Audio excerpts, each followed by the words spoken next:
At dahil Mother's Day ngayon, ibibili natin ng regalo ang Mother Earth natin. Hindi kasi alam ni Mama na lalabas ako today. Kasi actually kakaalis lang niya, may pinuntahan siya. Tamang-tama, opportunity na to na makakaligwak na ang dalaga niya. Ganon ba? So let's go mga mima ko, samahan niyo ko.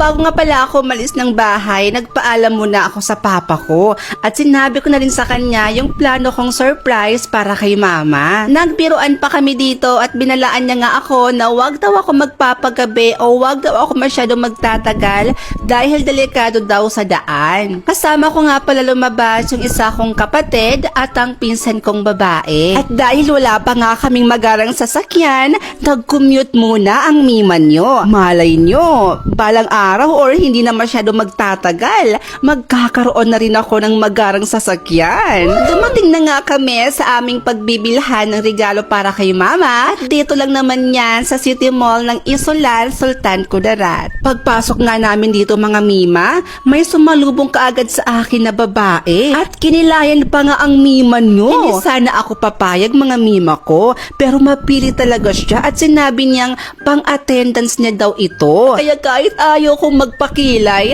nagpakilay na lang talaga ako mga mima ko. At wala na ngang patumpik-tumpik mga mima ko dahil naghanap na nga ako ng bag na ireregalo ko kay mama. At nakahanap naman ako kagad ng magandang bag na babagay talaga kay mama, pero yun nga lang, hindi ko na ito na-videohan. Bumili na nga rin ako ng maliit na cake para kay mama para mas matuwa siya sa mga ibibigay ko. At dahil alam kong mahilig si mama sa mga dress, binilhan ko na rin siya nito ng dalawa. Bago kami umuwi, kumain muna kami dito sa Mang Inasal dahil nagre-reklamo na yung kapatid ko dahil nagugutom na daw ito. So pauwi na nga kami mga mima ko at excited na nga akong maibigay yung mga binili ko para kay mama. Sana talaga magustuhan niya ito at ma-appreciate niya. So kakarating lang namin mga mima and hindi na ako makapaghintay. Ibibigay na natin to kay mama. Ito lahat yung nabili ng mima nyo. Ito, dress, tsaka bag ni mother. Tsaka meron din siyang cake. Kaya samahan nyo ako. I-surprise natin at ibibigay na natin to sa kanya. Go!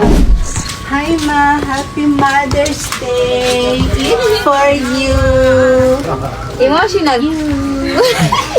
Emotional lang.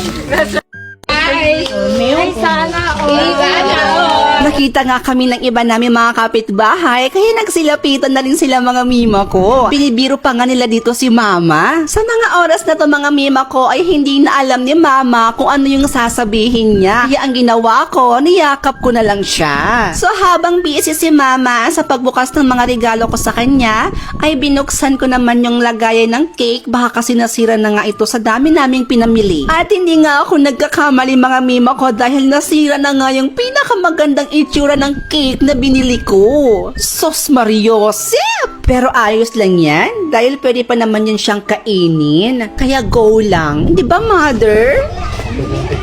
Wow. O, di ba? Thank you, baby. Wow, ang ganda ng bag. Nagtanong pa talaga si mother kung para daw ba talaga sa kanya yung mga pinamili ko dito, mga mima ko. Baka daw kasi for content lang. Nakakaloka ka talaga, mother. Pero sabi ko sa kanya, sayong-sayo yan lahat, mother. Diyos ko. Yan yung dahilan kung bakit ako umalis at lumabas. Binilhan kita ng mga regalo dahil Mother's Day ngayon, mother. Ano ka ba?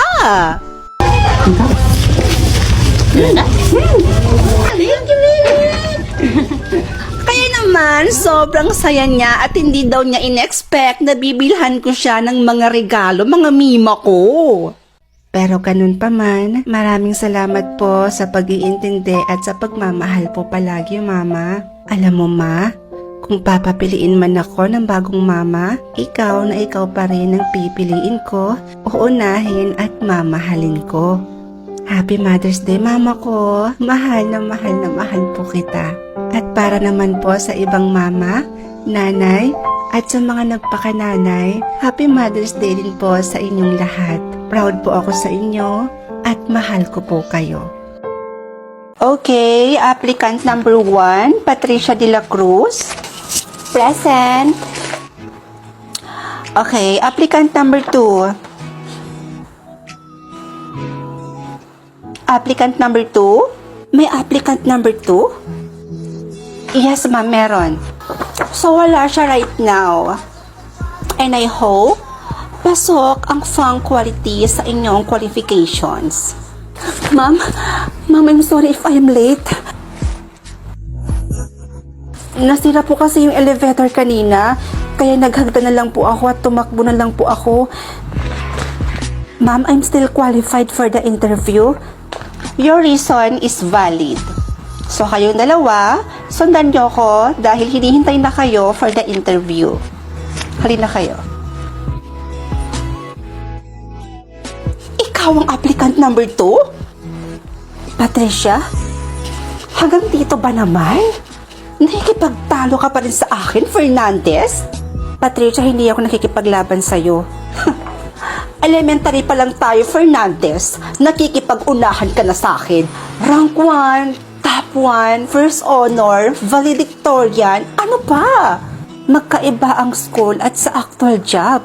At dito ka pa talaga mag-a-apply sa pinag-a-applyan ko? Sa bagay, nabalitaan kong gumraduate ka ng college ng... nga. Samantalang ako, graduated with flying colors. Cum laude. Hindi ka pa rin talaga nagbabago. Pag alam mong mauungasan ka ng tao, iba pa ba mo? Mauungasan? So you're trying to say na hindi ako matatanggap dito sa pinag-a-applyan natin? Mga madam, tara na ho. Inaantay na po kayo ni boss.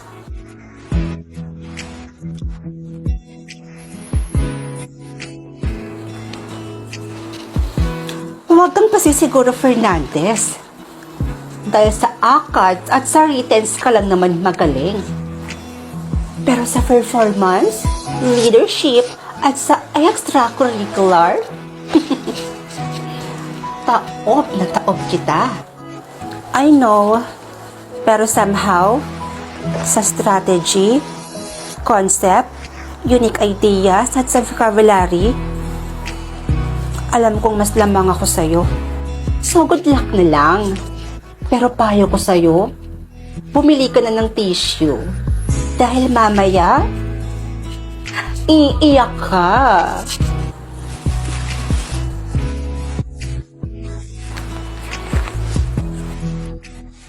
Okay, it's your turn, applicant number 1. Pasok ka na.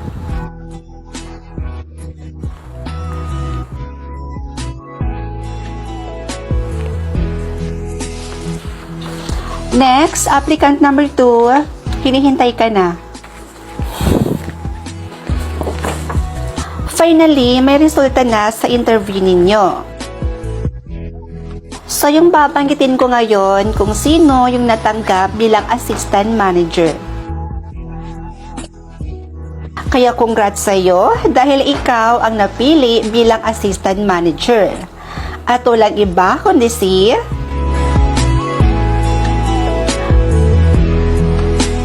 Effective talaga to, guys. Ako na yung nagsasabi sa inyo. So, hi mga mima ko. So, yung tinutukoy po niya is itong tinitake ko na lipotayon. So, ang masasabi ko po dyan is yes naman. Dahil sa consistent naman na pag-take ko nito, tingnan nyo naman yung result. Kung gusto nyo lang din naman pumuti at sumeksi, pumayat, itong lipotayon na po ang i-take ninyo. Bukod sa nakakaputi ito, nakakapayat din po siya mga mima ko. Marami din ako nababasang comment na kesyo pumuti daw ako, pumayat daw ako. Ang hindi nyo lang talaga alam, ang lipotayon lang po talaga ang nakatulong sa akin. Kaya kung ako sa inyo, mag-take na rin kayo nito. Ang nakaraan. Evil Eye? Yung may plano ka sa buhay? Tapos, bigla na lang hindi natutuloy. Dahil yon sa mga taong inggit na nakakapag-produce ng bad energy at nagiging dahilan para may mangyaring masama bago matuloy yung plano mo. Amoy December yung aura mo. Saan ka punta? Pupunta kami ng Subic ngayon ng boyfriend ko. Alam mo, ang swerte mo dyan sa boyfriend mo, no? Sana talaga kayo na talaga. Tsaka Subic, ay nako, sulitin mo dun.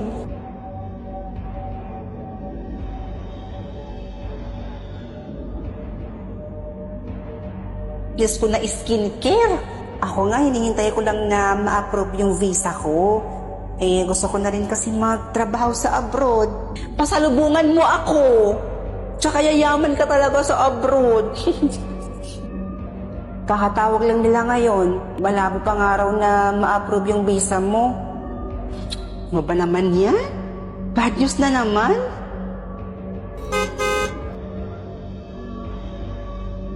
Napaka-successful talaga ng tropa mo na yan, ate, no?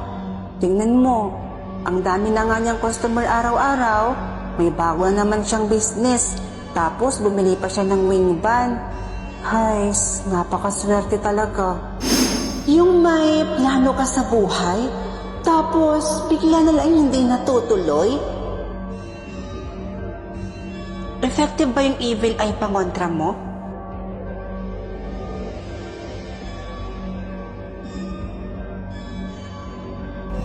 Uy, tropa! Wow ha! Mukhang tuloy na yung Subic ah. Tuloy na talaga. Sige, punta na ako dyan. Ano? Ha? Paano? Paano ng looban? Sandali lang ha.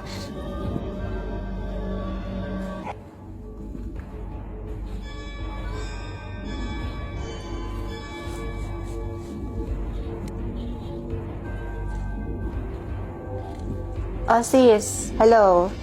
Nasa biyahe pa kami, papuntang Subic. Pero malapit na kami. Bakit? Approve na yung visa mo, ate. Talaga? Finally. Thank you, Lord. O siya, sige na sis ha. Bye-bye. Thank you. Babe, approve na yung visa ko.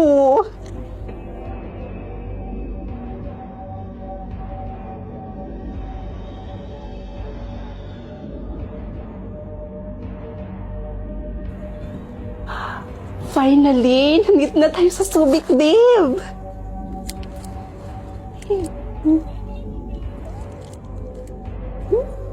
Ano yung nasa leeg mo, iha?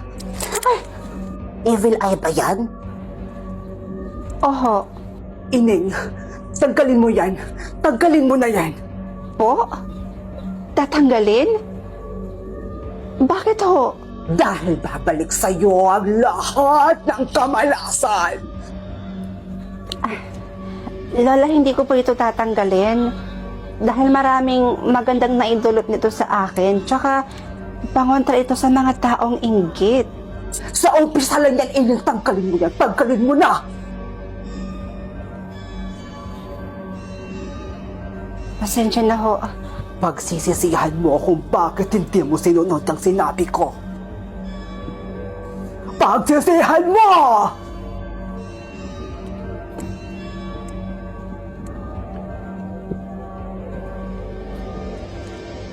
Hello ho? Sino po ito?